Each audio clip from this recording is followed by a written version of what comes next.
Bismillahirrahmanirrahim. Assalamualaikum warahmatullahi wabarakatuh. Waalaikumsalam warahmatullahi wabarakatuh. Innal hamdalillah nahmaduhu wa nasta'inuhu wa nastaghfiruh wa na'udzu billahi min shururi anfusina wa min sayyiati a'malina.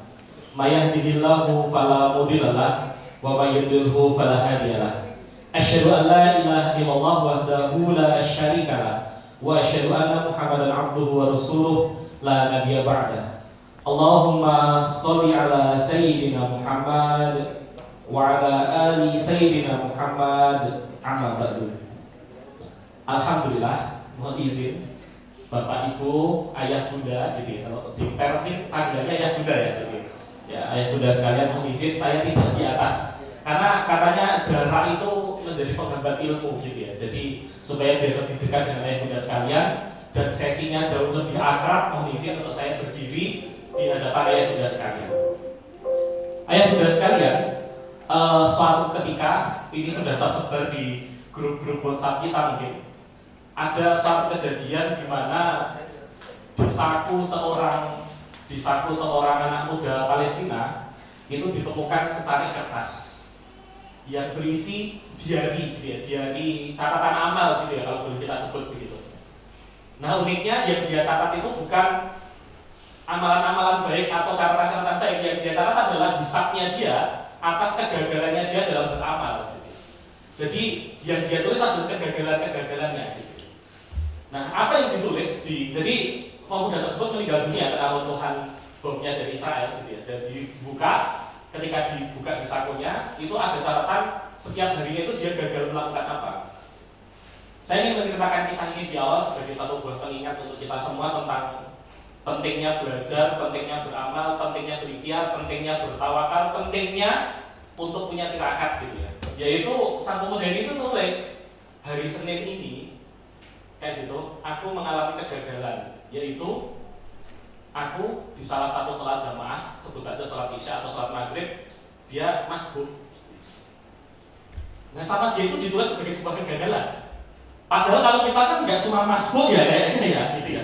Nggak cuma masuk kayaknya kadang-kadang yo belewar wektune, kadang-kadang keselepet injury time mau ke sholat yang berikutnya gitu. Itu saja dia itu masuk, jadi tidak takbiratul ihram bersama dengan imam, itu tuh dia sudah langsung sebagai sebuah hisab buat dirinya. Gitu. Di hari berikutnya gitu ya, dia tuliskan bahwa hari ini aku melakukan kegagalan, yaitu berupa aku tidak membaca Al-Quran sesuai dengan targetku, yaitu 1 juz setiap harinya. Itu sudah kegagalan gitu ya. Dan sok-sok kita aja mau buka Quran aja kan kayak aduh kok orang kober saja gitu ya, tidak punya waktu itu. Yang paling horor adalah di malam Jumat. Di hari Kamis dia menuliskan aku mengalami kegagalan. Aku hari ini belum menyelesaikan 10.000 sholawatku untuk Kanjeng Nabi. 10 dia baru bilang dia menuliskan aku hanya mencapai 6.000 sholawat hari. Bapak Ibu sekalian, 6.000 sholawat di satu hari itu dianggapnya sebagai satu buah kegagalan. Kenapa? Karena ternyata ayah bunda sekalian, satu hal yang ini menjadi satu buah tema sekaligus perkenalan kita, gitu ya. Bagi ayah bunda yang baru pertama kali bertemu, mungkin nanti mohon tidak kaget-kaget dengan ya mungkin penyampaian materi atau model, termasuk kok slide-nya tidak bergeser gitu ya. Nanti mohon dimaklumi gitu ya, kalau beberapa ustaz-ustaz di bidang insan sudah mulai agak hafal, jadinya lo pitulikur slide terus slide-nya geser-geser gitu ya, sudah mulai agak hafal. Insya Allah kalau materi dari panitia nanti akan disampaikan ke para peserta sekalian sudah saya siapkan. Artinya kalau untuk materi aman, tapi kita ingin mengunci dulu hal-hal pokok apa, termasuk terkait dengan kenapa saya ceritakan kisah pemuda Palestina ini.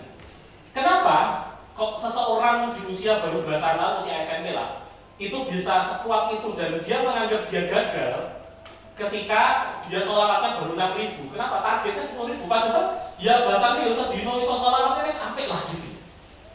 Kenapa ayah bunda sekalian ini menjadi penting untuk ilmu parenting kita?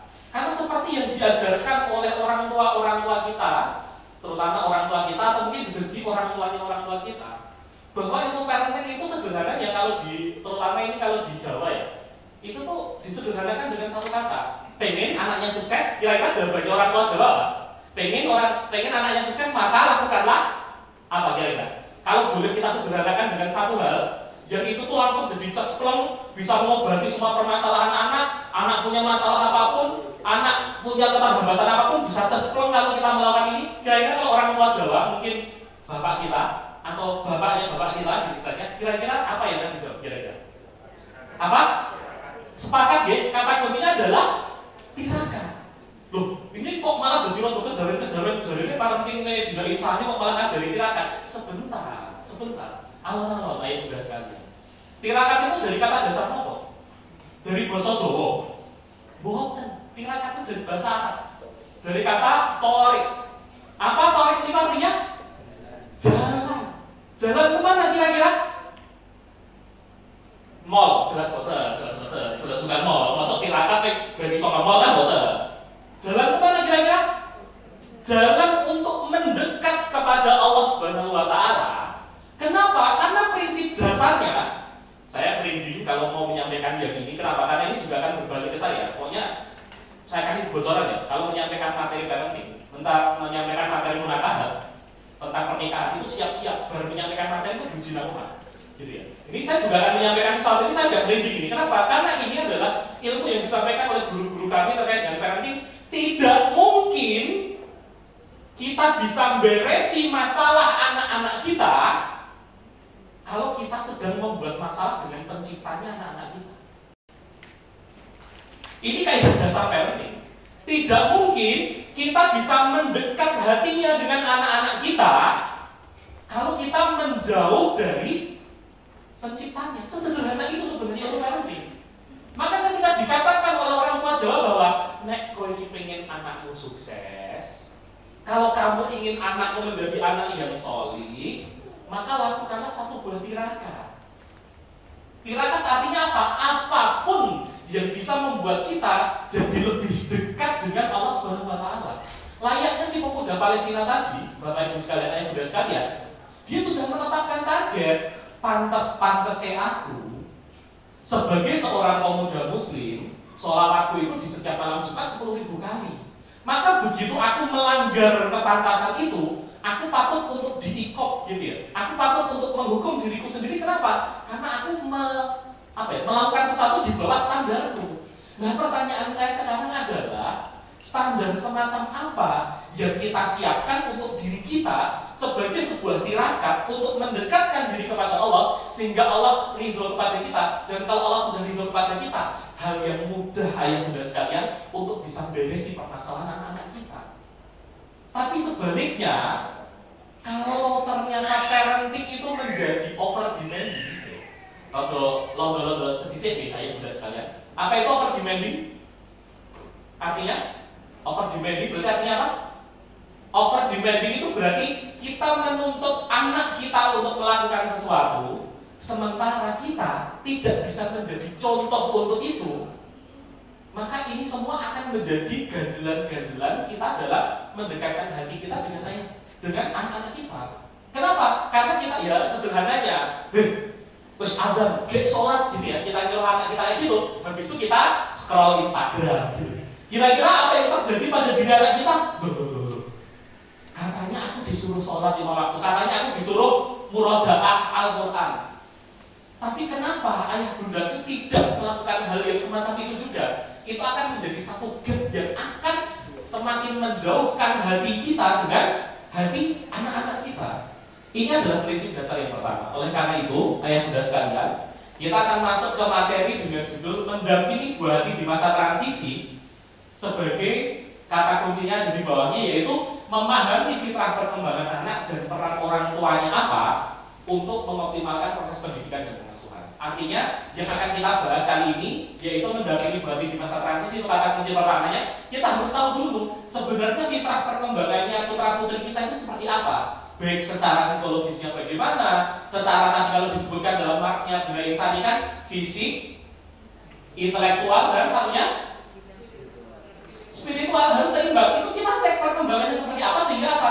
Kita bisa utuh dalam mendampingi putra putri kita. Nah, kita masuk ke bagian yang pertama, yaitu layaknya satu buah tanaman. Kita akan memulai dari akarnya dulu. Akarnya apa? Silakan dilanjutkan. Next.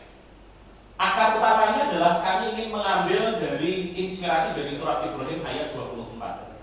Kalimatnya sangat romantis, ayat muda sekalian di surat Ibrahim ayat 24 ini. Apa kalimatnya?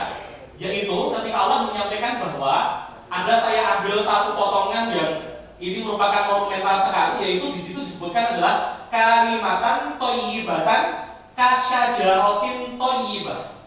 Atau dalam ayat ini sedang diceritakan tentang syajarah at-thayyibah. Apa itu syajarah thayyibah? Beberapa ulama menafsirkan bahwa ini adalah sebuah pohon yang sangat kokoh, yang saking kokohnya itu disebutkan dalam ciri sifatnya di belakangnya, yaitu asluha sabit gitu, wa far'uha fis sama. Jadi akarnya itu menjulang ke dalam tanah, begitu, dan kemudian daun-daun dan batangnya itu sampai mengarah ke langit yang sangat tinggi.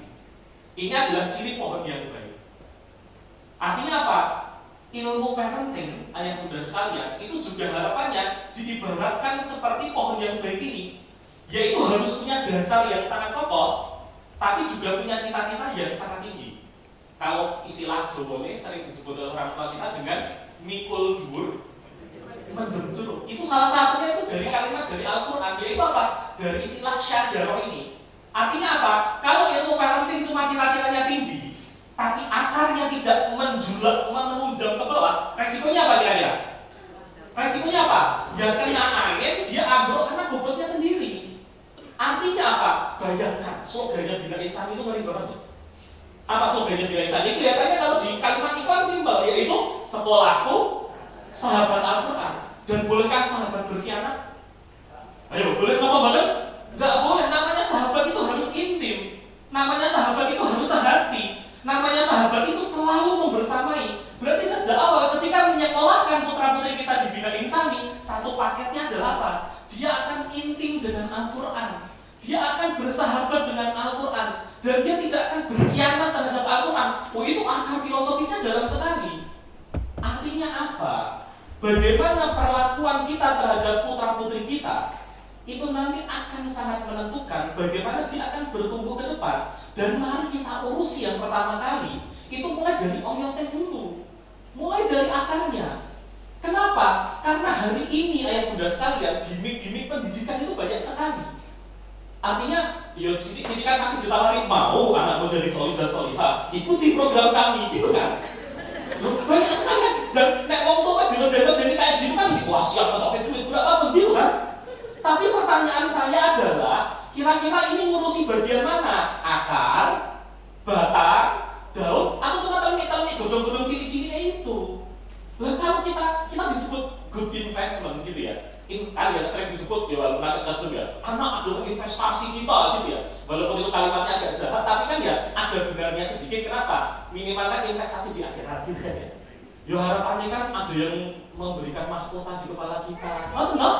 Ketika anak kita menjadi seorang penjaga Al-Quran begitu, artinya sama-sama investasi. Jangan investasi untuk hal yang remeh-temeh, tanpa bermaksud membeda-bedakan antara aktivitas kok seolah-olah aktivitas yang penting dan tidak penting, tapi tolong urusi dari akarnya. Dan akar paling kokoh anak-anak kita adalah ya keyakinannya bapak dan ibunya. Apa yang kita yakini selama ini? Apa yang kita sebut gagal atau berhasilnya pendidikan anak kita itu seperti apa? Jangan-jangan kita masuk Bina Insani karena gimmicknya gitu ya. Wah, pokoknya bakalan anakku ketok ampuh gitu, iso tampil ke depan, macak ke Al-Quran. Iya, itu tuh membanggakan. Tapi saya yakin bukan itu kan hadiah yang ingin kita dapatkan.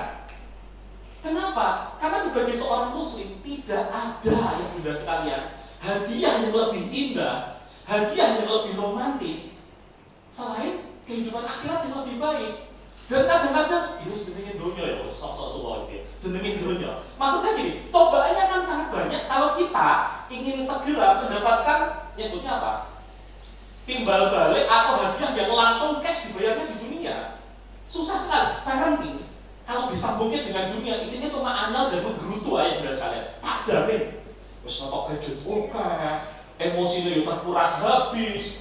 Kesel-kesel kok orang kembang ketok anak-anak itu yang ngopo gitu kan? Artinya apa? Ilmu tentang menunda kesenangan gitu ya. Bahwa memastikan yang kita harapkan paling tinggi, akar paling kuatnya adalah betapa agar Allah sayang sama kita di akhirat kelak, karena kita sudah sayang sama anak kita sejak di dunia. itu menjadi akar yang harus sangat kokoh. Karena begitu goyah, ayo, anaknya teman kita itu sekarang sudah bisa 15 juz. Kok anak kita baru 2 juz saja kelabakan kayak gitu. Ayo direskepan les hafalan Quran gitu. Maksud saya bukan berarti saya sedang ngedori semangat ayat berdasarkan hafalan Quran, tapi tidak fair kan membandingkan progres seorang anak dengan hasilnya anak lain. Kenapa? Ini jelas itu akan setiap anak akan punya fasenya. Setiap anak akan punya kematangannya. Setiap anak akan punya perkembangannya spesifik masing-masing. Yang penting batas bawahnya tercapai, maka batas atasnya jangan dibandingkan sama anak lain. Membandingkan sama kakaknya aja nggak boleh kok. Apalagi bandingkan dengan anak yang tonggolnya, kan gue jahat meneh kok. Maksud saya adalah mari fokus. Benar-benar ketika kita bicara tentang mendampingi anak di masa transisi, maka kita perlu melihat dengan sangat jernih anak kita tuh pindah opo. Bapak Ibu sekalian, ayah bunda sekalian. Kenapa? Setiap anak tidak mungkin lahir ke muka bumi dalam keadaan sia-sia.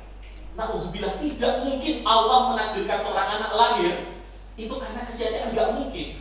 Tapi masalahnya kita tuh sering ini adalah winek semongko dibandingkan sama winek jati. Kakaknya itu seseorang yang fisiknya kuat sekali, orang tahu gampang loro, pokoknya daya tahan tubuhnya bagus sekali. Tapi adiknya winek semongko gitu ya, kena virus sedikit harus segera diobati, kena virus sedikit harus segera diobati.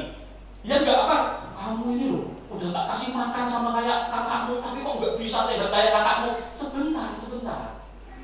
Jangan terlalu terburu-buru menilai seorang anak ketika kita tidak paham benihnya apa. Karena sama seperti logika tanaman, setiap tanaman waktu mufuknya sama atau tidak. Jati dengan semongko tadi, itu kalau untuk mufuk waktunya sama atau tidak. Sensitivitasnya terhadap air bagaimana? Ketahanannya ketika menghadapi cuaca panas bagaimana? Setiap anak akan punya struggle-nya masing-masing. Setiap anak akan punya tantangannya masing-masing. Tugas orang tua yang paling mendasar adalah bersabar untuk melihat ini tuh sebenarnya benih apa. Karena kalau sampai maltreatment, iki jati tapi di treatment semongko, atau semongko tapi di treatment jati, yang terjadi adalah orang dadi toh sing kleru sopo. Kita adalah seorang petani yang harus sangat jeli, dan yang paling bikin tidak sabar itu kan kok ralek dan ketok iki jajare bocah iki potensinya apa? Pernah merasa kayak gitu? Terus tiba-tiba kita buru-buru datang ke psikolog, datang ke klinik tumbuh kembang gitu ya, dites minat bakat untuk lihat potensinya apa? Tenang sebentar. Corotan saiki jangan ya Dek ya. Untuk urusan apa? Saya kasih tahu teori paling dasar soal minat bakat dan potensi. Minat dan bakat potensi itu, Bapak Ibu sekalian, Bunda sekalian, itu mulai muncul tanda-tandanya itu di fase SD. Tapi benar-benar matang dan berkembang dan sudah terdiferensiasi dengan jelas itu di fase SMP. Nah ini baru kelas 1 loh. Wes dicek, wes kayaknya jago renang. Ya ampun, saya sepakat kalau kita tuh semangat untuk mendampingi potensi mereka, tapi jangan sampai melakukan kezoliman gitu ya. Dan saya bayangkan, kalau mungkin kalau di daerah sini, kalau tempat pembibitan terdekat daerah mana ya? Mungkin kalau kami di Solo itu kan di daerah Cokong, Boyolali yang lereng Merapi itu, atau kalau sini ke arah Kopeng, ke arah apa Bandungan kayak gitu, itu kan ada beberapa kawasan yang di situ tuh jualan benih. Kalau benihnya baru 3 hari, ayo. Kalau Bapak Ibu adalah ahli bibit dan tanaman mungkin tahu ya. Tapi kalau kita orang awam, benih 3 hari beda kayak kui sawi, kui tomat, kui timun, iso ora kira-kira. Baru 3 hari loh. Wah ini kalau dilihat tanda sok tahu ini pasti ini sok tahu. Kenapa? Itu resikonya. Kita memang sudah melihat kalau di fase awal yang penting itu dari benih tumbuh ada akarnya, ada batangnya, ketok daunnya sehat, itu sudah bahagia. Kalau bahasa psikologinya apa? Ya fokus ke tumbuh kembang dulu. Dia kalau tidak mendapatkan yang dia inginkan, kalau emosinya masih aman atau sudah sampai tantrum guling-guling, kan kita fokusnya ke situ dulu.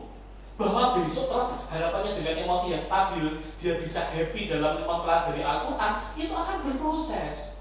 Tapi tidak mungkin ayah bunda sekalian, kalau urusan tumbuh kembang yang pokok-pokok itu tidak tercapai, kok tiba-tiba terus kamu atlet peraih emas Olimpiade, sebentar. Itu namanya kemerungsung. Itu namanya tergesa-gesa. Dan kemerungsung adalah pintu setan yang sangat nyata. Saya harus pesankan ini. Kemerungsung adalah ketergesaan adalah pintu setan yang sangat nyata. Kenapa? Kita jadi tidak happy. Apalagi saya harus ngomong ke sebelah sini ya, bapak-bapak ya. Kalau yang di sebelah sini itu sudah tidak happy, bisa dibayangkan suasana keluarga macam apa yang akan terjadi. Apa itu gaji piro wae, apa itu bonus apa wae, jenenge nang buka lawang langsung baru pulang jam segini gitu. Roti bakar sama mempan ini, roti bakar sama mempan. Kenapa? Menjaga happiness-nya orang tua, khususnya para emak-emak ini, itu tuh investasi surga, Bapak Ibu sekalian, serius. Artinya apa? Di dalam proses parenting, kalau kita bicara tentang untuk ini kan kita pembahasannya serius ya tentang sajaratun thonggibah. Tapi tahu nggak enablernya apa? Bisa jadi enabler atau pembuka pertamanya itu adalah happiness kita, kebahagiaan kita dalam mengelola proses parenting kita. Kenapa? Fase marah di waktu-waktu tertentu itu bisa meng-cancel akidah. Percaya mau betul? Ada fase marah tertentu kita itu yang bisa sampai level meng-cancel akidah.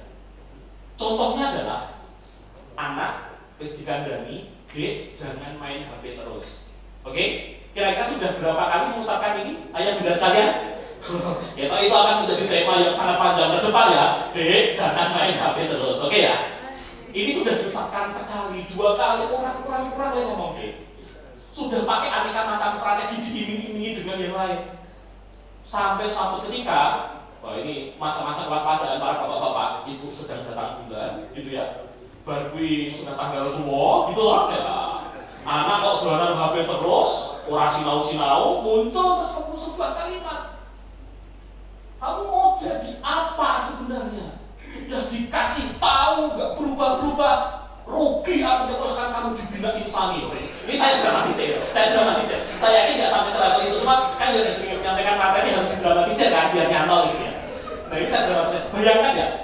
Meskipun kadang-kadang cobaannya ini mungkin tidak keseluruhan ke dalam kata-kata, tapi di dalam hati itu kayak kan aku investasi itu kayak banget gue kok hasilnya ada ketok-ketok. Hati-hati ini bisa meng-cancel akidah kita. Kenapa? Berarti kita mulai sok-sokan. Wah ini agak jahat ya, saya harus vulgar ngomongin. Kita mulai sok-sokan untuk mengatur bahwa hasilnya anak-anak kita itu murni karena ikhtiar kita. Ini bahaya sekali. Bahwa ikhtiar terbaik itu harus dilakukan, itu kewajiban orang tua. Tapi kalau sampai mendikte bahwa anak saya harus jadi karena ikhtiar saya tidak kurang-kurang, apalagi kalau sudah sampai mundomono. Do you know mundomono? Ayah bunda sekalian. Ya, ini kalau satu dan di bidang saya sudah berapa kali pasti sering mengucapkan kata-kata yang nyaris punah ini. Apa itu mundomono?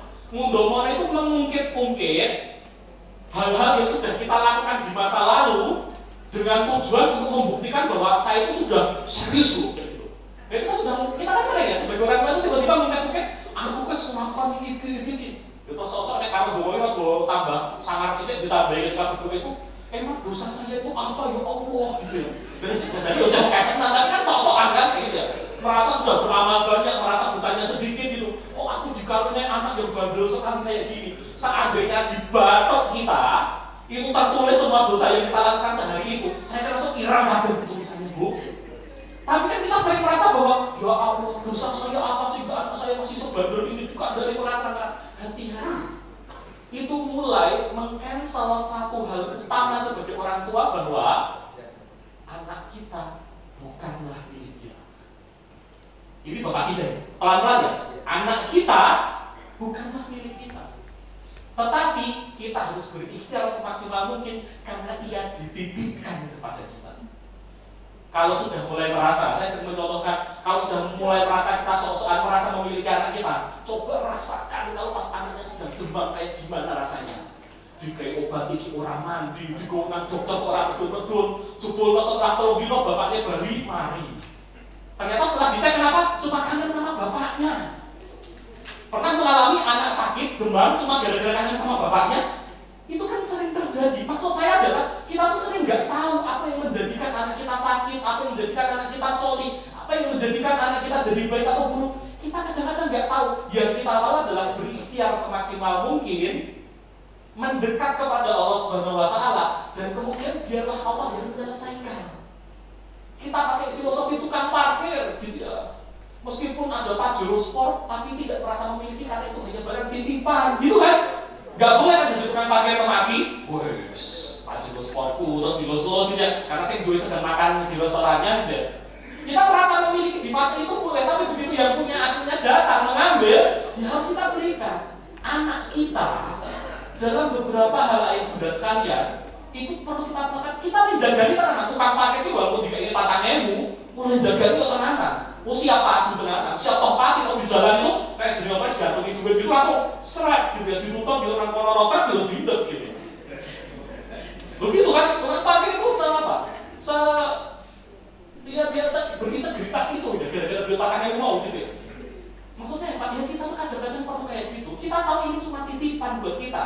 Ikhtiar ya kurang-kurang, tapi soal hasil nggak boleh terus kemudian tadi memunculkan bahwa aku kurang lopo dalam didik anakku. Yo kurang kan jualan jajan gitu ya. Coba kan sering merasa bahwa superior bahwa saya sudah melakukan banyak. Maksud saya jangan tunjukkan itu ketika berhadapan dengan anak-anak kita. Kenapa? Itu akan menjadi sebuah backfire gitu ya kalau dalam istilah bahasa Inggris. Apa itu backfire? Ya akan jadi serangan balik luar biasa. Kenapa? Ketika kita nyetrum anak kita dengan demanding, kita nyetrum anak kita dengan tuntutan-tuntutan, yang akan terjadi apa? Terus dia jadi paham?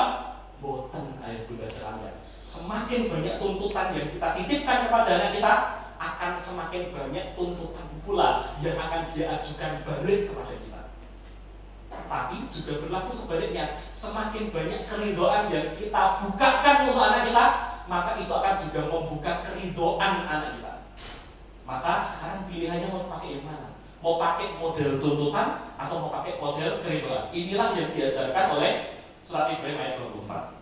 Selanjutnya, filosofi yang kedua gitu ya, terkait dengan akar parenting ini, itu adalah juga terkait dengan masalah filosofi membangun jembatan. Ini yang saya sebut kenapa investasi itu harus sangat serius, itu karena pakai filosofi ini. Bayangkan ayat bunda sekalian, untuk membangun jembatan yang semegah ini, kira-kira butuh berapa ahli untuk proses mulai dari perencanaan, pelaksanaan, pengawasan, sampai ke nanti monitoring dan evaluasi sehingga siap untuk dilalui. Butuh berapa ahli kan? 1, 2, 3. Minimal nomor 1 arsitektur harus ada. Yang kedua dari teknik sipil. Nanti mungkin termasuk karena ini juga kawasan kota, ilmu perencanaan wilayah kota juga perlu masuk. Perencanaan keuangan dari sisi accountingnya untuk ngecek biayanya. Nanti terkait dengan bagaimana ilmu permandorannya untuk ngatur hariannya seperti apa. Ini ahlinya banyak sekali. Dan kira-kira untuk menjadi ahli dalam membangun jembatan, seseorang itu harus belajar berapa lama? Cukup lulusan SMP terus ya aku saya jadi arsitek bangun jembatan gitu bisa? Wah, mission impossible. Ya saya ngomong tapi si desain lah gitu. Apa kata kuncinya? Untuk membangun satu bangunan fisik, ternyata ilmu yang harus kita miliki sangat banyak dan nggak bisa sehari 2 hari. Pertanyaan saya, lebih kompleks mana? Pendidikan anak atau bangun jembatan ini? Ini hal-hal yang sifatnya fisik, ada usianya, terjebak di dalam kefanaan, saampu-ampu campuran semenane, tetap harus ada usia. Besok suatu saat jembatannya akan direhab.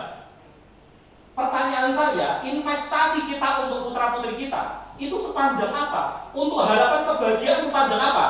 Apakah cukup kita biar pas tua nanti pas pensiun bisa pamer terkait dengan prestasi anak-anak kita? Saya harapkan jauh lebih panjang daripada itu. Yaitu apa? Bahwa suatu saat ala doa tadi gitu ya, bahwa kita akan reuni di surganya Allah Subhanahu wa Ta'ala. Kita estafetnya sepanjang itu. Kita maratonnya sepanjang itu. Artinya ilmu parenting satu, kalau kita menggunakan filosofi jembatan, Yolesi tahu itu tenanan. Masalahnya kan sampai sekarang belum ada S1 parenting. Oh bener, master parenting. Apalagi dokter ilmu parenting, nggak ada. Ini sesuatu hal yang menjadi tanggung jawab moral kita untuk mengupgrade kapasitas kita. Untuk bangun jembatan saja, kita seserius itu ngitung. Seserius itu untuk memperkirakan bagaimana timeline-nya. Oh, berarti harus kokoh kaki-kakinya dulu, baru kemudian ditumpui jembatannya di bagian atas. Lah kita pengen didik anak kok tiba-tiba kling, langsung solih. Nggak mungkin. Tetap perlu fondasi-fondasinya ditata, timeline-nya seperti apa. Apa bedanya parenting saya ketika dia usianya 1-6 dengan parentingnya nanti ketika kelas SD kecil, kelas 1, kelas 2, kelas 3, dengan nanti ketika sudah mulai menunjukkan tanda-tanda akhir balik kelas 4, 5, 6, dengan nanti ketika dia sudah SMP, mau ditreatment dengan cara yang sama, mau diiming-imingi, adik kalau nanti belajar, ayah kasih belikan permen ini, masih mandi untuk sekarang, sudah mulai negosiasi sekarang. Apalagi tambah gede, sudah tidak bisa pakai iming-iming semacam itu, sudah mulai pertanyaannya tambah angel, sudah mengalami fase-fase itu, pertanyaannya kok angel, ya aku dulu lahir dari mana? Ayo lihat jawab piye, gitu ya. Oh ini ilmunya kompleks, ada ilmu kedokteran di situ, ada ilmu psikologinya di situ, hanya untuk menjelaskan pertanyaan anak tentang aku lahirnya dari mana. Iki nek dijawab apa anane kok dadi kleru, nek ora dijawab apa anane kok yo kleru, terus kepiye? Ya dilema semacam itu akan ada sepanjang proses parenting kita. Cuma temanya aja yang ganti-ganti.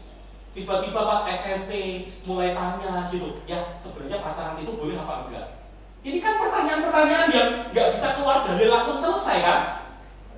Artinya nanti jangan-jangan, oh berarti aku nggak boleh suka sama lawan jenis, ya udah nggak usah nikah aja, gitu kesimpulannya gimana? Ragu bayani kok. Nah artinya kan dilema itu akan kita alami, artinya ilmu kita harus banyak. Nggak mungkin menuntut anak untuk belajar ketika orang tuanya tidak belajar, nggak mungkin ayah bunda sekalian. Kalau kita ingin anak kita belajar, ini salah satu risetnya yang sering saya pamerkan di mana-mana. Apa hal yang paling bisa untuk menyebabkan seorang anak rajin membaca itu kira-kira apa? Apakah karena jumlah duit yang dihabiskan untuk les membaca? Apakah karena kekerenan atau kemewahan buku yang dibaca? Bukan. Ternyata yang paling menentukan angkanya bisa 40-60%. Yang paling menentukan seorang anak akhirnya jadi punya semangat membaca itu adalah karena melihat wajahnya ibunya dalam semangat membaca. Jadi kalau si ibu di rumah baca dan wah keren sekali ya ensiklopedia ini, rodo bermain drama sok-sokan sih gitu bu. Wah keren sekali ya, bagus dan aku ratun dan saya tak wajah-wajah gitu ya. Tapi wajahnya itu menunjukkan semangat membaca, itu tuh nyetrumnya kuat sekali untuk anaknya dalam membaca. Bayangkan kalau kita lihat buku sudah alergi, kita mual-mual gitu ya, mulai pusing dulu buku, wah kita gunakan, terus diderekin, dan kemudian dia udah tak belikan buku lain atau dibaca. Apakah dia akan membaca? Enggak. Ini berlaku sama ya untuk Quran gitu ya. Berlaku sama ya untuk sholat lima waktu, sama. Yaitu kira-kira wajah seperti apa yang kita tampilkan kepada putra-putri kita sehingga dia hanya bisa membedakan, oh ternyata ini tuh asyik loh, ini tuh menyenangkan loh, ini tuh sesuatu hal yang membuat aku akan bahagia loh kalau melakukannya. Mari kita cek apakah hal yang semacam itu sudah kita tunjukkan kepada putra-putri kita. Kenapa? Layaknya membangun jembatan ini kita harus terus belajar ya bunda sekalian. Serius, kalau boleh saya katakan modal paling penting dalam ilmu parenting adalah tidak berhenti belajar. Karena dengan itu kita akan update terus. Wong ilmu saja dulu zaman ini nggak tahu, ayah bunda sempat ngalamin nggak? Ada fase-fase namanya Lotus 1, 2, 3 gitu ya. Ada yang pernah ngalami?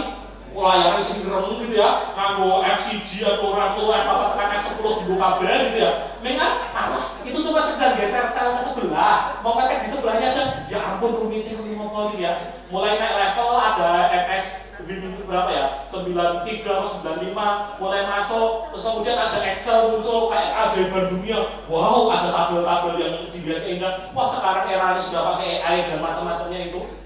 Itu saja, kalau sampai kita nggak update, resikonya apa? Kita akan ketinggalan yang efeknya jadi nggak nyambung. Dan kira-kira anak kita itu sedinamis apa?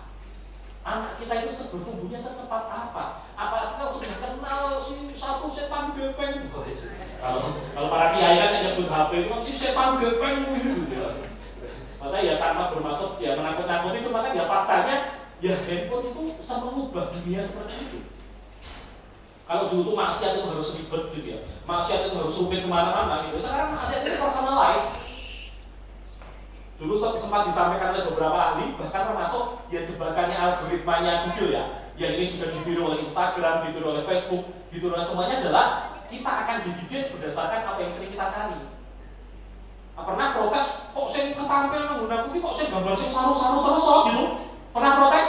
Tolong proteslah pada diri kalian sendiri gitu ya. Kenapa? Karena algoritma di Instagram, di TikTok itu, kalau kita lama berhenti di sebuah postingan, maka dia akan mencetak, oh kamu senang tentang gambar-gambar ini ya, cetak, nanti akan dicarikan yang sebangsanya. Sekarang mulai protes, kok saya sih paham aku gambar-gambar sih orang benar kok. Ya, berarti biasanya buka sederhana. Gak usah protes sama Instagramnya atau protes sama Google-nya. Bahkan iklan. Apalagi kalau ayah bunda sekalian tidak hati-hati nyentang pas di install itu, apakah diizinkan untuk mengakses audio dan semacamnya itu? Bu, Pak, kita barusan ngobrol sama teman kita, handphone kita connect internet.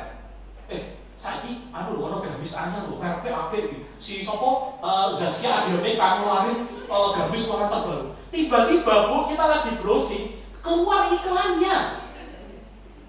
Apakah itu sebuah kebetulan? Enggak ada yang namanya kebetulan di dunia internet. Itu semuanya on demand, sesuai dengan permintaan dari rekan-rekan obrolan kita. Sepowerful itu internet hari ini. Bayangkan ketika suatu saat gitu ya, kita lihat dan kita nggak update untuk hal yang semacam itu, resikonya apa?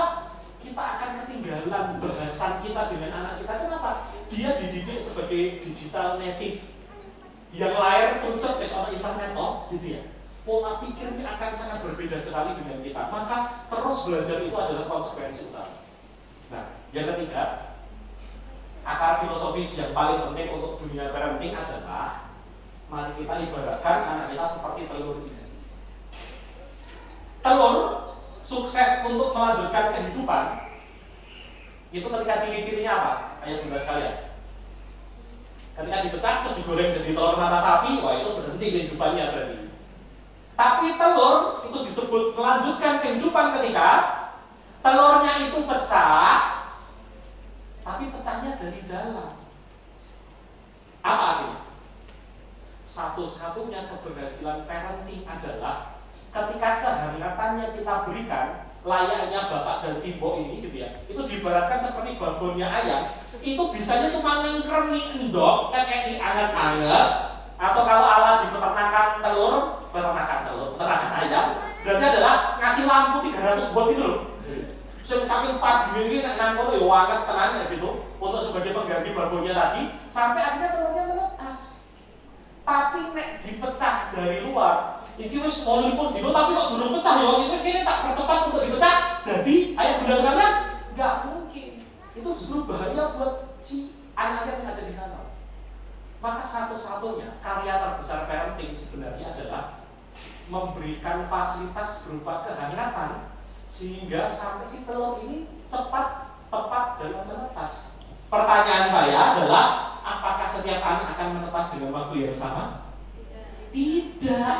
Iki kakaknya dia gitu ya. Karena memang polanya serba perfect gitu ya, anak pertama biasa, anak serba ekspektasi kan gitu ya. Semua kan gitu kan. Kutukan anak pertama. Saya sih suka ingin ini karena saya bukan anak pertama gitu ya. Kutukan anak pertama kan semuanya disiapkan serba perfect. MPASI-nya gimana? Oh, dilembut-lembutkan, nganggo blender tangan itu, gitu ya. Oh ini diberikan nutrisinya kira-kira ini 200 gram, gitu ya. Disiapkan, oh nggak boleh kena gluten, gitu ya, mulai gluten free, gitu ya. Oh ini dikenalkan, oh ini tekstur apa? Mulai dari yang paling lembut, gitu ya, mirip sekali dengan nasi, agak naik dikit lebih keras, gitu. So anak kedua kayak gitu juga. Wah kok kesel kok ini, wah. Jadi anak ketiga, wah paling sengsara Bu, anak ketiga Bu. Paling surane apa-apa turane kakakne kok bali. Gitu. Alat-alat. Terus apa biar lo ngene iki kok doyo asal harus kayak ngaji ora mau kayak ngaji bae. Maksud saya adalah, dia kan sejak awal treatmentnya juga ternyata sudah beda-beda treatment ke anak pertama, anak kedua, anak ketiga. Yang ketiga, dari sisi rentang perhatian juga kadang-kadang beda-beda. Oh mungkin pas ini sedang ayahnya bersering keluar kota, yang ini ditunggoni kalau bapaknya itu selama 2 tahun pertama. Ngefek tidak? Ngefek. Artinya, setiap anak itu akan menetas dengan waktunya masing-masing. Percayalah anaknya akan menetas. Mau kapan nanti, gitu ya? Tapi percayalah kita akan menetas. Siji menetasnya. Menetas itu maksudnya apa? Dia menemukan dan menyadari potensinya apa, dan kemudian mengatakan kepada bapak atau ibunya, Bismillah, aku ingin mengambil peran untuk peradaban ini di bidang ini. Itu namanya menetas. Tapi apakah setiap anak akan memiliki waktu yang sama? Orang sih memiliki SMP itu udah bilang Bu, ada kayak gini kok SMA aja belum belum kelihatan tanda-tandanya. Orang suka kuliah, orang netes gitu ya. Ya tapi semisterius itu kayak gitu. Tapi apakah bisa dipercepat? Satu-satunya cara untuk mempercepatnya adalah memberikan kehangatan yang tiada henti-hentinya. Tidak ada investasi yang lebih besar daripada itu. Sekali demanding, ya orang tuh cukup mudah, ya benar cepat atas ini ya. Wah itu berbayar nih. Bukan apa-apa, tapi fase. Kalau tadi kita ibaratkan pakai benih tanaman, setiap anak dengan benih yang berbeda-beda, maka dipanennya pun bisa jadi beda-beda. Maka tugas kita adalah memberikan kehangatan yang tidak ada habis-habisnya. Itu adalah karya terbesar peradaban ini untuk ilmu parenting. Tidak ada yang lebih keren dibandingkan itu. Kenapa? Kalau menurut para ulama, kenapa kok kehangatan ini penting? Karena kita bicara juga tentang level sebuah rumah. Jadi kalau para ulama itu menggolongkan rumah itu ada 3 level. Pakai 3M yang disingkatnya. Rumah level 1 itu adalah rumah yang punya sifat al-ma'wa. Apa itu al-ma'wa? Rumah yang memberikan kebahagiaan, yang memberikan kenyamanan. Itu level 1, memberikan kehangatan ini level 1. Kalau rumah sudah memberikan kenyamanan dan kehangatan, baru bisa di-upgrade ke rumah level 2, yaitu rumah menjadi madrasah. Maksudnya apa? Berarti pendidikan dilakukan di situ, transfer nilai, tarbiyah-tarbiyahnya mulai di situ, pendidikannya boleh dimasukkan ke situ. Nah, kalau sudah masuk level 2, baru bisa masuk ke rumah level yang ketiga, M yang ketiga, yaitu M-nya apa? Yaitu rumah sebagai markas. Apa itu markas? Tempat untuk mengatur strategi. Ibu mengambil peran apa untuk kiri kanannya? Sang bapak mengambil peran apa? Anak mengambil peran apa? Itu hanya bisa dilakukan kalau pertama kali fondasinya adalah al-ma'wa, kehangatan, kenyamanan, kebahagiaan satu sama lain. Kenapa? Karena kalau sudah ke rumah kok bawaannya nggak happy, maka kalau kata orang Londo, everybody can buy a house, but tidak ada jaminan untuk setiap orang can build a home. Beli rumah bisa gitu, tapi membangun sebuah rumah kan beda ya antaranya house dengan home. Kalau house itu fokusnya kemana? Ke fisikal. Kita bikin rumah 2 lantai bisa, tapi apakah rumah itu menghangatkan? Sebentar. Itu hal yang lain yang tidak bisa dibeli dengan uang berapapun. Karena fokusnya bukan ke materi. Fokusnya adalah ketika anak cemberut pulang sekolah, kira-kira sapaan semacam apa yang akan diucapkan oleh ibunya? Disapa seperti apa anaknya cemberut? Anakku, kenapa kok cemberut gitu nyapanya? Sepertinya kok tidak, ya. Sapaannya gimana? Ngopo meneh, baru sekolah wis terus semut. Ya, ayo ya mana? Ya maksud saya, ayo mau jadi madrasah, mau jadi markas, fokus ke makwanya dulu. Yuk kita bangun keluarga yang penuh dengan kehangatan dulu. Kenapa? Karena kehangatan adalah investasi paling mahalnya. Ini teori parenting nggak usah pakai yang teori psikologi rumit-rumit. Kalau sudah nggak happy ketika pas pulang, terus kita harapkan apa? Hari ini saya berkali-kali mengingatkan untuk urusan ini, yaitu apa? Hati-hati dengan istilah ruang ketiga. Di internet sudah banyak hashtagnya adalah ruang ketiga. Apa itu hashtag ruang ketiga? Hashtag yang mengkampanyekan bahwa ketika ruang pertama bikin kamu nggak happy, cari ruang kedua. Kalau ruang kedua nggak happy, ya sudah sini. Mari aku sambut di ruang ketiga. Ruang ketiga ini akan bisa senantiasa menyambut siapapun kamu. Kamu bebas untuk jadi siapapun, be yourself. Kira-kira ruang ketiga yang dimaksud apa? Ya ruang internet dan sosial media ini yang bebas untuk membuat mereka berekspresi. Kenapa? Karena mereka tidak happy ketika di ruang pertama. Ruang pertamanya tersangkanya kira-kiranya mana? Omai Panggone? Ya nggak mungkin dong. Ruang pertama adalah rumahnya itu. Artinya investasi apapun untuk bikin rumah itu sebagai tempat pulang yang happy, itu adalah sebuah investasi yang penting untuk membuat anak kita bicara tentang tumbuh kembang, nantinya bicara tentang kesahabatannya dengan Al-Quran, nanti bicara tentang bagaimana prestasi akademiknya, bagaimana fokus dia mau jadi atlet atau jadi seniman, itu nanti belakangan, tapi nomor 1 dibangun kehangatannya dulu. Nah dari sini, Bapak Ibu sekalian, alhamdulillah agak prestasi nih, kurang lebih 45 menit sudah dapat 4 slide itu cukup prestasi. Yang berikutnya, kita akan masuk ke bagian yang kedua, yaitu batang yang tinggi menjulang. Kisah legendaris soal hal ini saya ingin ceritakan kepada Bapak Ibu sekalian. Bagi yang sudah pernah ketemu dengan saya mungkin sebelumnya atau pernah dengar ini, saya tidak akan pernah berhenti untuk menceritakan hal ini. Apa yang Bapak Ibu lihat? Next. Di sini apa kira-kira? Bangunan apa ini? Rumah, terus depannya apa? Ada hijau-hijaunya, pagernya. Namanya apa? Disebut apa? Gapura atau gerbang gitu ya. Nah, kisah ini berawal dari satu buah perbincangan antara saya dengan ibu saya. Mungkin kalau Ustaz Haji Binayah Sari sudah sampai kisah ketiga atau keempat yang kita ceritakan. Saya tidak akan pernah bosan untuk menceritakan ini karena saking pentingnya kisah ini menurut saya. Yaitu apa? Suatu saat, jadi kebiasaan ibu saya sejak saya kuliah itu adalah diskusi sama saya untuk kulaan tentang masalah-masalah yang dihadapi oleh ibu saya di sekolah. Jadi ibu saya adalah seorang guru yang 34 tahun ngajar di sekolah yang sama, tidak pernah pindah.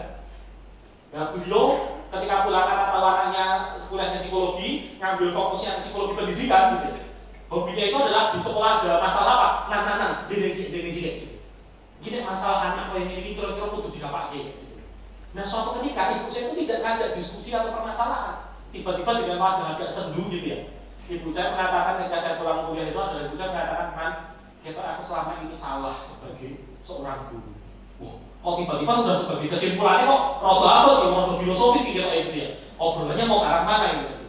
Dan saya tanya kepada ibu saya, kok bisa ibu menyimpulkan bahwa ibu kok salah sebagai seorang guru?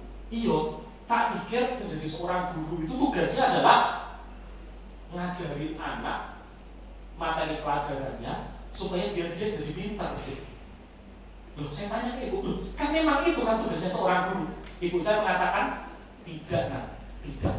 Ini kalimat ini disampaikan di karir ke-32-nya ibu saya, 32 tahunnya ibu saya. Artinya ya, ibu saya menyimpulkan itu setelah 32 tahun ngajar. Apa kesimpulan ibu saya? Tugas seorang guru itu bukan itu. Loh, apa tugas seorang guru? Tugas seorang guru itu ada 3 kata ibu saya. Nomor 1 adalah menerima kenyataan bahwa setiap anak yang masuk ke gerbang sekolahnya itu masuk dalam keadaan terluka. Itu satu, tugas pertama. Menerima kenyataan bahwa setiap anak yang masuk ke gerbang sekolahnya masuk dalam keadaan terluka.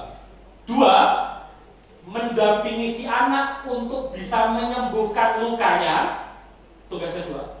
Dan tugas ketiga baru ketika anak sudah sembuh dari lukanya, maka baru kemudian kita bisa ngajarin dia materi pelajaran untuk bikin dia jadi pintar dan berprestasi. Artinya tugas seorang guru sebagai pengajar ini itu adalah tugas ketiga setelah tugas pertama dan tugas keduanya selesai dilakukan. Ini konsep yang sangat kuat sekali yang baru saya dengar, tapi setelah saya track balik dari fase pembelajaran saya, inilah salah satu fase pelajaran Ki Hajar Dewantoro yang sejarah. Kalau di bukunya Ki Hajar Dewantoro itu, ayat bunda sekalian, itu Ki Hajar Dewantoro membagi tugas pengasuhan itu ada 2. Satu namanya pendidikan, satu namanya pengajaran. Itu dipisahkan. Berkali-kali sama beliau dijelaskan bahwa tugas kita sebagai orang tua itu ada 2, yaitu mendidik dan mengajar. Tugas kita sebagai guru itu ada 2, yaitu mendidik dan mengajar. Itu dipisahkan sama beliau. Terus apa bedanya? Mendidik itu ngurusi manusianya, mengajar itu memasukkan konten untuk dirinya. Apa maksudnya? Ternyata salah satu hal yang sangat krusial adalah selama ini fokus pendidikan kita, termasuk dalam kita ngajari putra-putri kita, itu fokusnya adalah menambah konten, menambah isi pembelajaran sebanyak-banyaknya dengan asumsi kalau anak dikasih banyak materi, nanti dia jadi akan pintar dan sukses lebih cepat. Tapi kita tidak pernah secara serius mengecek kualitas wadahnya seperti apa. Minta tolong digeser ke slide yang tentang ember. Next, lanjut. Sesudah. Terus sudah lagi. Next, gambar ember. Terus dulu.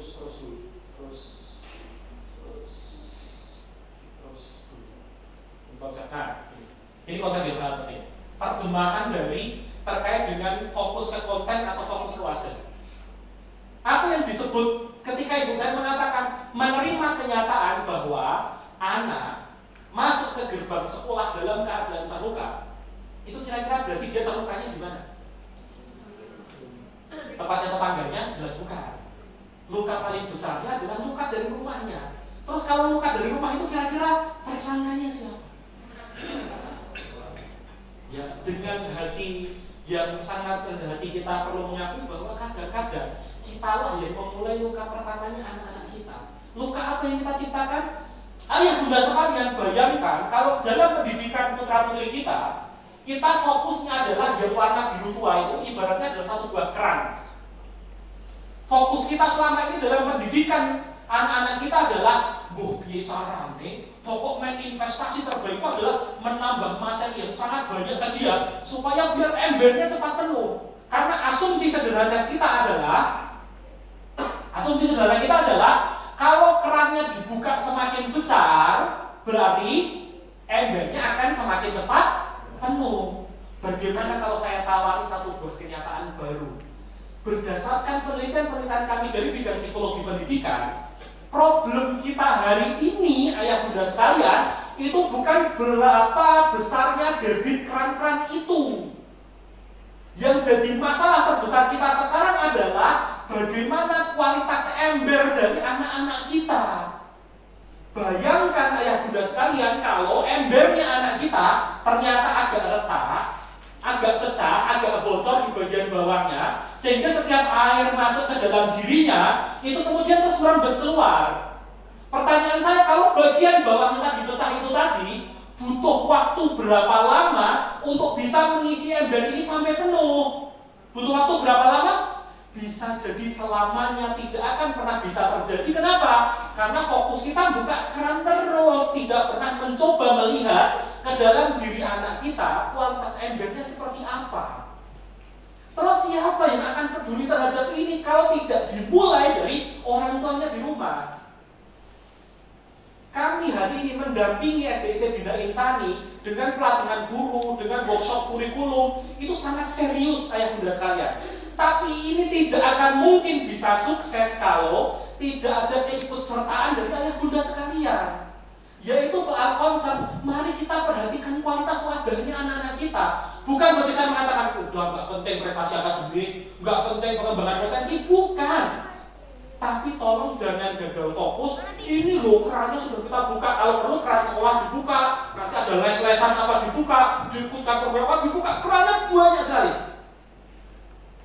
Tapi tidak pernah kita lihat terkait dengan kualitas ember anak kita seperti apa. Apa yang kita maksud dengan kualitas ember? Di dalam teori tentang penyiapan wadah dan isi ini, maka kualitas wadah itu ditentukan dari sejauh mana kematangan dan tumbuh kembang anak-anak kita itu untuk bisa mewadahi materi-materi yang selama ini didapatkan oleh mereka. Pernah ngalami sudah mulai fase-fase menasihati anak tertentu, sudah diulang berkali-kali tapi tidak dilaksanakan? Apakah itu karena dia tidak paham? Bisa jadi bukan, tapi dia masih enggan. Misalkan pakai contoh sholat 5 waktu tadi, kok ketika azan berkumandang, anak kita masih lebih fokus lihat TV, main game atau main apapun, kok tidak langsung sholat? Kira-kira kenapa? Apakah dia tidak tahu kalau sholat itu penting? Dia tahu kalau sholat itu penting. Dalilnya bisa jadi tidak kurang-kurang disampaikan kepadanya. Tapi kenapa muncul keengganan? Itu yang harus kita telusuri. Bisa jadi keengganannya muncul karena kepercayaan. Dia nggak yakin, nah memang kalau aku sholat kenapa? Selama ini cuma dikasih tahu, dek, kamu usianya sudah 7 tahun, maka kamu wajib sholat. Sudah sampai di situ terus tiba-tiba dia, oke ayah, aku semangat sholat sesederhana itu? Enggak kan? Atau mungkin yang kedua karena kurangnya keteladanan. Kita berkali-kali menekankan, tapi kita sendiri masih kurang untuk itu. Atau yang ketiga adalah selama ini sholatnya itu dianggap sebagai sebuah, kalau istilah Jawa kasar, kegiatan jengkang-jengking. Tapi tidak tahu kira-kira itu digunakan untuk apa. Iya, saya tahu sangat rumit untuk menjelaskan kepada anak tentang fadilah sholat gitu ya. Ini kan nggak perlu buka kitab Fadhilul Amal gitu kan ya, untuk dijelaskan satu-satu hadis atau yang disebut kan bukan itu. Tapi salah satunya diawali dengan tadi, ketika dia bersama dengan ayah dan ibundanya sholat, suasana macam apa yang tercipta, suasana macam apa yang menjadi keseharian mereka ketika mereka mengingat Al-Quran, kebahagiaan atau tekanan, dan itu semua diawali dari mana? Diawali dari interaksi putra-putri kita dengan diri kita. Bagaimana cara terbaik untuk menjadikan anak kita sebagai sahabat Al-Quran? Ya setidaknya jangan sampai kita menjadi orang yang mengingkiri Al-Quran. Bagaimana cara terbaik untuk menjadikan anak-anak kita sebagai seseorang yang ahli sholat, dia setidaknya tunjukkan, dek, adzan sudah berkumandang, ayo sholat sama ayah. Kalimatnya seperti itu. Cara ngajak defines everything. Cara ngajak akan menentukan sekali tentang ini tuh sebenarnya sholat itu buat apa. Banyak anak-anak kita, ayah bunda sekalian, itu berkenalan dengan Islam dengan cara yang salah. Kenapa? Pas memperkenalkannya, pressure yang muncul. Pas memperkenalkannya, tekanan, hukuman yang muncul. Padahal apa? Ini kalimatnya kalau Gus Bahak seringnya begitu adalah Al-insan itu Abdul Ihsan. Apa itu artinya? Al-insan Abdul Ihsan. Seorang manusia itu adalah hamba kebaikan. Kalau dia tidak bisa merasakan, tidak pernah diajarkan bahwa beribadah itu adalah sebuah kebaikan yang bermanfaat bagi dia, ya dia tidak akan melakukannya. Kami pernah kasindir dengan sangat serius dengan kalimatnya Gus Bahak ketika kami menyampaikan, hati-hati, endi wong tua sing ra nduwe TV nang omahe. Nah, keluarga kami termasuk yang memilih tidak punya TV di rumah. Ya kan ada YouTube gitu ya. Maksud saya enggak ke sana. Maksud saya adalah ya kami kemudian tidak punya TV. Dan disindir sama Gus Bahak. Nek ono wong tua nganti milih ra nduwe TV nang omah, tapi dhek dolan nang ngene tanggane, dia main ke tempat tetangganya yang punya TV. Kira-kira yang lebih dinut nanti sama anak kita atau tetangga kita? Ya nanti kan, ya kan tergantung kan. Kalau ternyata tetangganya yang punya TV tadi terus dia main ke situ, dia mendapatkan happiness di situ. Apa yang terjadi? Ini loh ada makanan ini dimakan, dia pasti akan makan. Ada berkumandang, nanti aja sholatnya. Ngapain sholatnya sekarang? Karena kesetrum gara-gara kecintaannya terhadap TV ini tadi, dia akhirnya jadi menomor sekiankan sholat. Padahal kita, dek, sholat itu penting, sholat itu ibadah gitu ya. Itu sudah kita jelaskan berulang-ulang, tapi kok gak nyantol karena kita. Ternyata apa? Setrumannya salah. Maka kitalah yang punya tanggung jawab utama untuk menjadikan ibadah itu menyenangkan. Ibadah itu happiness. Ibadah itu adalah sesuatu hal yang membuat kita jadi asyik. Ibadah itu adalah sesuatu hal yang menenteramkan. Ibadah itu adalah sesuatu hal yang candu. Kenapa? Kok seorang anak bisa kecanduan sama handphone? Ya karena dia kalah cepat kesetrumnya sama handphonenya. Kenapa? Karena handphone itu bisa membuatnya merasa dipahami. Karena handphone membuatnya merasa dimengerti. Karena handphone ini selalu ngaruh ke dia. Percaya nggak? Kamu sekarang baru sampai level 20, masih ada 24 level lagi untuk menghadapi bos yang akan kamu hadapi ke depan. Loh bu, saya nyapanya seserius itu di dalam game-game itu. Lah kita anaknya balik sekolah lagi takut tadi pelajaran apa, tadi belajarnya kayak gimana, adik hafalannya tadi hafalan surat apa. Yuk bareng murojaah sama bunda. Itulah yang akan menjadikan happiness-nya muncul sehingga wadahnya kokoh. Nanti kalau wadahnya sudah kokoh, dia nggak usah kita bukakan keran, dia akan nyari kerannya sendiri, bu. Kenapa? Wadahnya sudah beres.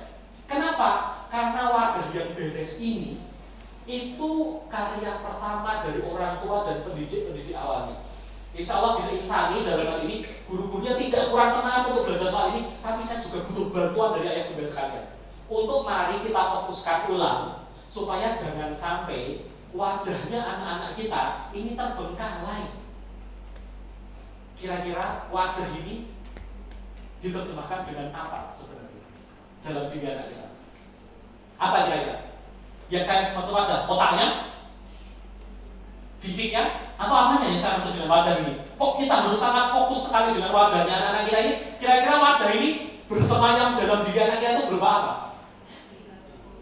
Yakin, bilangnya kok masih pelan-pelan, kok menjadi ini berarti anakku sudah bisa olimpiade di matematika.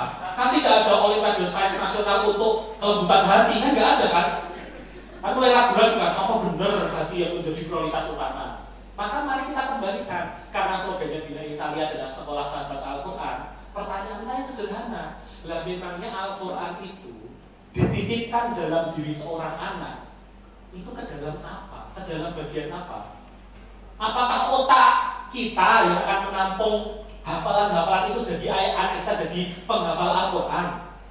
Di dalam Quran Bu berkali-kali diingatkan bahwa ayat-ayat Al-Quran itu diturunkan kepada seorang manusia ke dalam fi sudurikum. Fi Sodr. Apa itu sodr? Dada. Dan di dalam dada ini bersemayam satu bagian yang menurut hadisnya Kanjeng Nabi, kalau baik bagian itu maka akan baik secara keseluruhan, dan kalau buruk bagian itu akan buruk secara keseluruhan. Bagian apa itu? Yaitu disebut dengan kolbu. Artinya apa? Bedanya pendidikan Islam dengan pendidikan syariat Islam adalah sejauh mana concernnya terhadap happiness-nya hati tadi, kesehatannya hati tadi.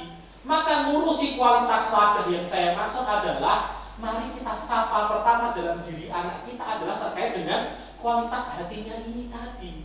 Memang ini abstrak, ini goib, tapi bisa dirasakan tanda-tandanya. Bisa dilakukan perbincangan-perbincangannya, bisa dibiasakan kebiasaan-kebiasaan baiknya. Selama kita tidak fokusnya, kamu sekarang matematika dapat nilai berapa? Itu harus dicek, itu harus dievaluasi. Tapi juga, tolong juga disapa untuk hal yang pentingnya. Adik, tadi punya makanan banyak. Tadi temennya nggak punya makanan, tadi ngasih nggak ke temennya? Ada nggak sapaan semacam itu? Atau fokus kita, kok nilai matematika turun? Ayah bunda sekalian, sesuatu yang kita tanyakan kepada anak kita, sesuatu yang kita sapa kepada anak kita, itu akan menentukan point of concern-nya anak kita akan kemana. Kalau yang kita sering tanyakan, kita sapa ke anak kita, itu 10 dari 10 pertanyaan, yang 8 pertanyaan adalah tentang mata pelajaran akademik, yang 2 pertanyaan adalah tentang akhlak, maka jangan komplain. Kok anak kita budi pekertinya nggak oke-oke banget meskipun dia cerdas luar biasa. Kenapa? Ya karena selama ini yang paling banyak terapresiasi adalah urusan akademiknya. Bukan berarti akademik tidak penting, tapi tolong ditinjau ulang kualitas wadahnya. Kenapa? Karena yang akan membuat diri seorang anak itu tumbuh jadi seorang yang solih, tumbuh jadi seorang yang baik, bermanfaat ke depan, itu tidak cuma dari prestasi-prestasi akademiknya aja. Mari kita lihat di kantor-kantor tempat kita bekerja. Kalau ada teman kita, partner kita yang pintarnya luar biasa, tapi ini omong nyelkit, belum jadi konsolnya orang. Cuma gara-gara satu perilaku, ini omong nyelkit, nyalah, kambingnya biru kok jilbabnya ungu. Itu kan komentar sederhana kan, tapi kan rasanya, ya ngopo kamu tidak dikomentari gitu kan. Tapi kan kita langsung menjaga jarak. Kalau dia kebiasaan kayak gitu, urusan pakaian dikomentari, urusan belanja dikomentari, engkau buat sampai bojone dikomentari gitu kan. Kok ribet banget. Kita sebel kan ketemu orang itu, meskipun dia pintarnya luar biasa. Maksud saya, kalau kita sendiri di kantor itu males untuk ketemu orang-orang yang kayak gitu, jangan biarkan anak kita juga jadi seperti itu. Kalau fokus kita yang kita tanyakan adalah urusan-urusan yang sifatnya konten-konten tadi. Konten silahkan diperiksa, insya Allah 6 bulan sekali kan rapornya dari Bina Insani pasti melaporkan kan perkembangan bahasa gimana, matematika gimana. Tapi mari kita sapa. Setidaknya kalau sekarang belum ada rapornya hati anak kita, gitu ya. Setidaknya sebagai orang tua, kita adalah seseorang yang paling concern untuk melihat sekarang kayaknya anakku sedang tidak happy. Kalau anakku sedang tidak happy, jangan fokusnya disuruh-suruh dulu, kita sapa dulu. Baru kemudian kalau sudah muncul perhatiannya, baru kemudian masuk untuk perintah-perintah itu. Kenapa? Ayah bunda sekalian, pentingnya soal wadah ini. Balik lagi, kembali ke depan. Terus, oke, next. Kalau pertanyaannya Pak D. Steve Jobs gitu ya, ini bukan ulama, bukan masyayikh gitu ya. Ya walaupun ada bakat-bakat masyayikhnya karena jenggotnya agak panjang gitu ya. Tapi ya sebagai seseorang yang, ya menurut riwayat sih katanya bapak kandungnya seorang muslim gitu ya. Jadi ini gitu ya. Tapi itu nggak penting-penting amat. Yang lebih penting adalah kalimatnya. Kan kita boleh mengambil hikmah dari siapapun. Kata pendiri Apple ini, Steve Jobs pernah bilang, yaitu, if today were the last day of your life, would you want to do what you are about to do today? Parenting perlu untuk kita tanyakan pakai kalimat ini terus. Kalau seandainya hari ini kita tiba-tiba pas bangun pagi, tangi-tangi, pakai terus, fokus juga. Ternyata malaikat Israel gitu. Tapi belum mau nyabut nyawa, baru kasih bocoran. Ku beri engkau 1 kali 24 jam. Aku akan mencabutmu besok pagi. Misalkan dia ngasih jadwal, kamu nomor ke 338 gitu ya. Nanti 337-nya Pak D ini 300 dia terus kita dikasih waktu sampai besok pagi. Misalkan kita dikasih bocoran sama malaikat Israel untuk mau dicabut nyawanya besok pagi. Kira-kira model pengasuhan kita, model parenting kita masih akan sama yang kita lakukan kayak sehari-hari apa? isyarat getak, masih mau meneriakkan sesuatu, masih mau emosi sama dia, kira-kira apa yang akan kita lakukan? Nah iso diruket-ruket terus, dipeluk-peluk terus, dengan sepenuh gana terus. Kenapa? Karena kita tahu waktu kita terbatas, sehingga kita tidak boleh membuang waktu untuk hal yang percuma. Bahkan hal yang tidak bermanfaat banget juga, apalagi yang berdosa, jelas yang mungkin kita lakukan. Pasti kita akan habiskan waktu untuk sesuatu hal yang sangat penting.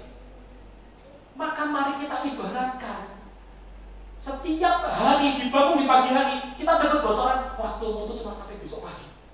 Setiap pagi kita memiliki kesadaran semacam itu, sehingga setiap kita akan emosi, kita akan mengunjal ambekan dulu, kita akan menarik nafas panjang dan bertanya kepada diri kita, apakah hal terbaik ini yang akan saya lakukan kepada anak saya? Apakah ini hal yang akan bermanfaat buat dia? Apakah ini akan berefek baik buat dia? Itu yang harus kita tanyakan. Kenapa? Karena parenting pada dasarnya, ayah bunda sekalian, adalah ilmu tentang kenangan. Apa itu ilmu tentang kenangan? Yaitu parenting pada dasarnya adalah mengukir di atas batu. Yaitu setiap yang kita katakan, setiap yang kita ucapkan, setiap yang kita lakukan kepadanya, itu akan terukir di atas batu hatinya. Sehingga nantinya dia akan mengenang atas interaksi-interaksi itu. Pertanyaan saya kepada ayah bunda sekalian adalah, kenangan semacam apa yang kita ingin agar anak kita mengenang kita kelak? Dan saya yakin kalau kita bicara tentang kenangan, maka kenangan itu adalah kenangan-kenangan yang positif. Maka mari kita pastikan, kalau saya ditanya oleh ibu, boleh nggak kalau gitu marahi anaknya? Boleh. Marahi anak ibu. Setiap akan marah, hitung 1 sampai 5. Pas emosi puncak itu Bu, hitung Bu. 1, 2, 3, 4, 5. Habis itu marah Bu. Kenapa? Karena ternyata selama ini yang tidak dimiliki oleh para orang tua, sehingga menciptakan banyak luka untuk anak-anaknya, adalah orang tua tidak pernah memberikan jeda. Orang tua tidak pernah belajar untuk menciptakan jeda.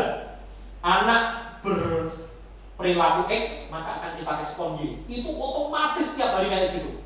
Pertanyaannya, yang serba otomatis itu dipandu oleh kolbu yang bersih atau dipandu oleh godaan setan? Saya tanyakan kepada yang bunda sekalian. Semua yang serba otomatis itu berarti tidak dengan kesadaran. Berarti mau ikut ilmu parenting kayak gimana pun, berarti mau ikut kajian kayak gimana pun, kalau kita serba otomatis, maka akan dipandu oleh luapan hati. Pertanyaannya, luapan hati semacam apa yang kita miliki? Maka ilmu parenting yang saya sampaikan ini, yang mungkin Bapak, Ibu, Ayah, Bunda sekalian dapatkan dari kajian-kajian dimanapun itu hanya bisa diaktifasi kalau kita menciptakan jeda. Mirip kayak kalau kita sedang berantem sama pasangan kita itu. Iki nek tambah omong, kita orang rampokin masalah. Tak menang wae dhisik, meskipun Yosef sebelah ini beli tenang, ya enggak Pak? Oh ini loh ayah tuh gini-gini, orang mandek-mandek, kita kasih mau tambah dopo, ini ratus mau kok kebangetan, tapi kan pilihan kita adalah tarik nafas panjang, pikirkan MU habis kalah kemarin, kemudian pikirkan ini, jenenge UFC ini kemarin yang menang siapa, pikirkan ini kira-kira Erlangga Hartarto itu mundurnya gara-gara apa gitu lah. Jadi orang kayak ini nanti diomongin begini, jadi fokus ke yang itu. Kenapa? Karena yang dibutuhkan itu cuma jeda. Begitu kabeh diruwake, iya. Ternyata apa? Engkau orang dewe. Yang dibutuhkan itu jeda. Ada loh kisah paling legendaris tentang cerita tentang ini. Suatu saat ada seorang sahabat yang dia itu pengen mengadu ke Amirul Mukminin saat itu adalah khalifahnya adalah Umar bin Khattab. Dia pengen mudoroso sama Umar bin Khattab, minta tips and tricks cara menghadapi istri yang nyebelin kalau lagi ngomel-ngomel. Ini Amirul Mukminin itu sedomestik itu, dari tugas Amirul Mukminin itu ngatur negara, tapi yang ngurusin urusan domestik. Jadi saking dekatnya hubungan sama umat kayak gitu. Jadi ada salah seorang sahabat, salah seorang warga yang pengen cari tahu mudorosanya sama Amirul Mukminin. Dia sudah mantep. Umar bin Khattab itu seseorang yang sangat perkasa. Dia gagah berani. Iki mesti iso ngekei tips nang aku piye carane ngadepi istri nek ngomel-ngomel cara terbaik koyo apa. Dia kemudian datang sangat betul, dia datang ke depan rumahnya Umar bin Khattab. Baru mau ketok pintu, dia dengar istrinya Umar bin Khattab sedang ngomelin Umar bin Khattab. Tapi jawabannya Umar bin Khattab apa? Iya, betul. betul demikian wahai istriku, kamu benar sepenuhnya. Iya betul demikian wahai istriku, kamu betul sepenuhnya. Kagok bu si sahabat ini. Lah kenapa? Lah tak kira Umar bin Khattab itu apa kaya ngono kae bapak. Diam kamu wahai wanita, gitu ya. Kira-kira kan bukan. Ternyata kalimat Umar bin Khattab ketika dimarahi istrinya itu, iya betul demikian wahai istriku, betul demikian, kamu benar sepenuhnya. Lah kok nijoi? Lah kok ternyata takut istri gitu ya. Nah, pagi harinya, itu kan malam hari, sekitar Pak Isya gitu. Pagi harinya, bang subuh, si sahabat ini ketemu sama Umar bin Khattab. Wahai Amirul Mukminin, sesungguhnya malam tadi, aku ingin mengadu kepadamu tentang istriku yang hobinya marahin aku. Aku ingin minta tips, kira-kira cara menghadapi istriku bagaimana. Tapi sampai depan rumahmu, aku mendengar engkau dimarahi istrimu. Dan engkau mengatakan, iya betul wahai istriku, kamu benar sepenuhnya wahai istriku. Aku jadi tidak jadi untuk meminta bantuanmu dan aku kembali pulang. Yang ingin kutanyakan padamu adalah kenapa seseorang sekuat engkau ketika dimarahi istrimu dan engkau mengatakan iya wahai istriku, engkau benar wahai istriku. Tahu apa jawabannya Umar bin Khattab? Kalau ibu sekalian, tahu apa jawabannya? Cukuplah dia sebagai istriku dan cukuplah dia sebagai ibu dari anak-anakku. Apa maksudnya? Wes, sing penting dari gelem dadi bojoku, gelem ngurusi anak-anakku, wes cukup aku ora komplain meneh. Standarnya Umar bin Khattab ngajar ini sekarang saya keluar dari sini. Standarnya Umar bin Khattab, lalu saya yang penting kan di sini, Standarnya Umar bin Khattab tentang istri itu harusnya kayak gimana? Itu standarnya adalah sing penting gelem dadi bojoku, sing penting gelem dadi ibune ngurusi anak-anakku. Wes cukup aku ora bakal komplain meneh. Standarnya setipis dan enggak tanya kira-kira skincare harganya berapa, enggak nanyain belanja bulanannya itu modelnya di per minggu atau enggak. Maksudnya apa? Bahwa di dalam rumah kenapa menciptakan jeda untuk supaya kita tidak reaktif emosional tadi. Kenapa? Karena Umar bin Khattab tahu satu-satunya hal yang bisa mendamaikan hati para istri adalah dirinya sendiri. Tidak ada orang seantero dunia ini mau ahli psikolog manapun bagaimana cara mendinginkan hati istri ketika dia sedang panas. Ya sudah, didiamkan saja sambil didengarkan. Tidak ada tips yang lebih dari itu. Artinya apa? Begitu sudah mulai lembut, suasana sudah mulai damai, maka kemudian kebaikan-kebaikan Bapak akan datang dari sana. Maka parenting, ayah bunda sekalian, itu juga seserius itu.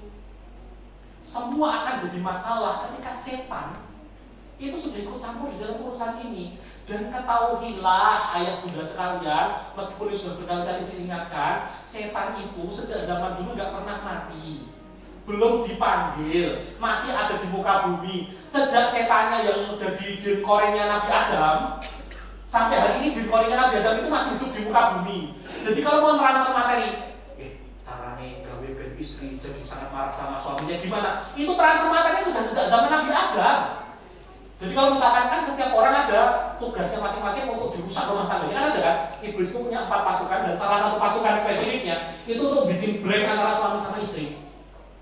Itu tuh sampai ada transfer materi. Kalau bahasa saya itu mereka itu iblis dan pengikut-pengikutnya para setan itu tuh punya handy talkie, gitu ya, bercanda saya. Jadi kalau panggilan ini aku goda Pak Abdullah ini kok nggak pernah marah sama istrinya ya? Kira-kira ada tips and trick nggak supaya Pak Abdullah ini marah sama istrinya? Mesti berbak, kesok. Saya boleh aku lagi ngantuk gitu. Ternyata jin yang usianya sudah 4.500 tahun berapa gitu.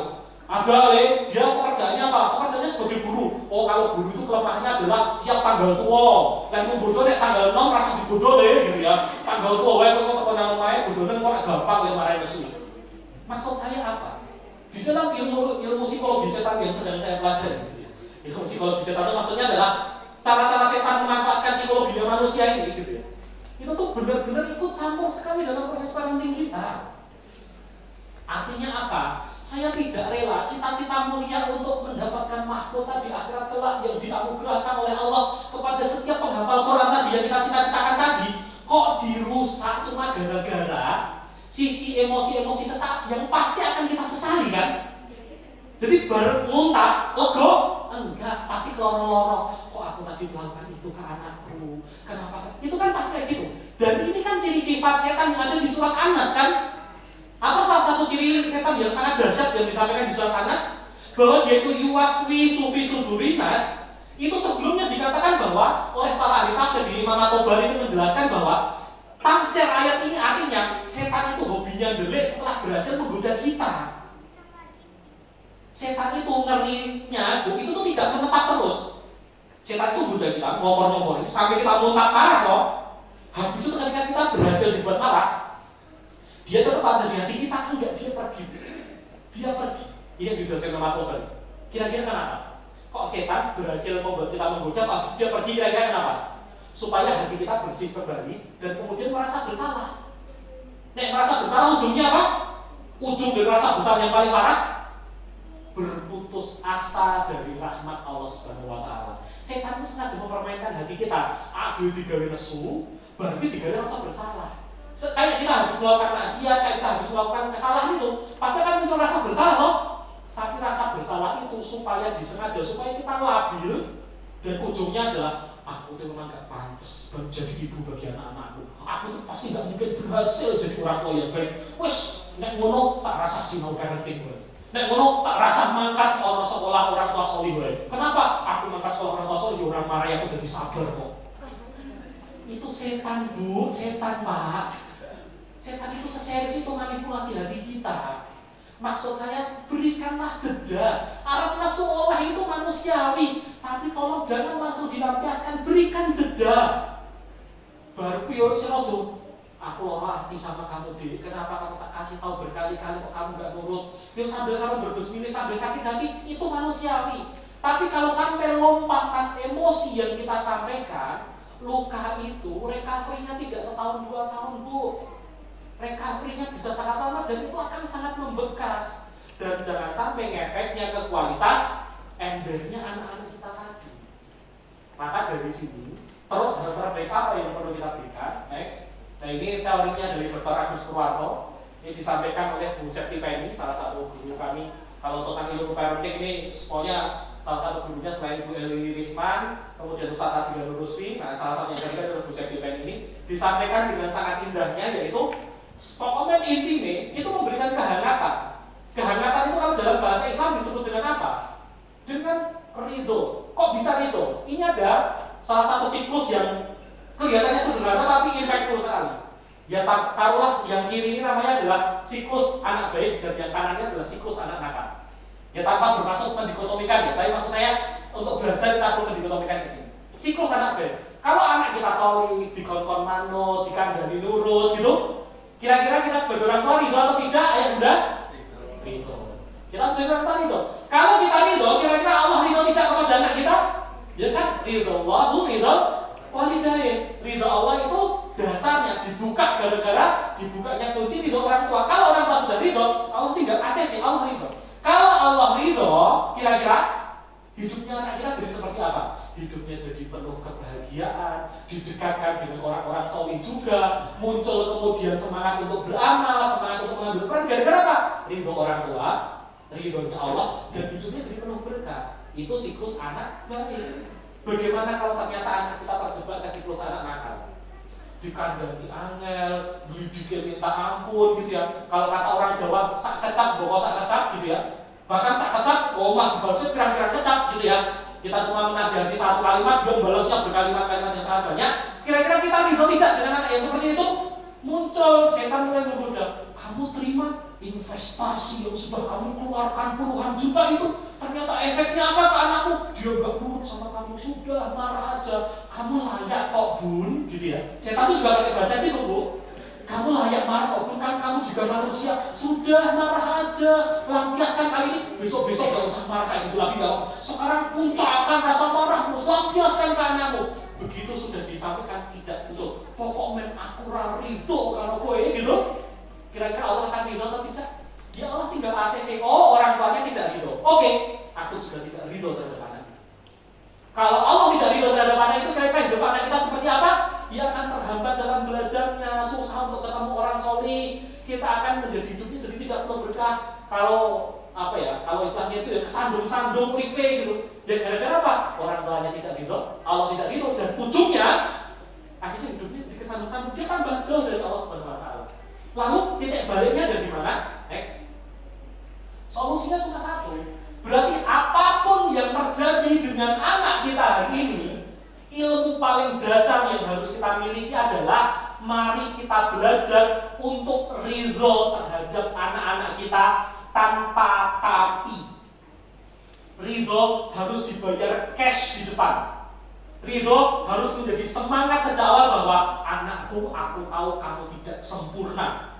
Anakku, aku tahu begitu banyak hal yang kamu lakukan itu menyakiti hatiku. Tapi ridhoku terhadapmu tidak akan pernah putus atas alasan apapun juga.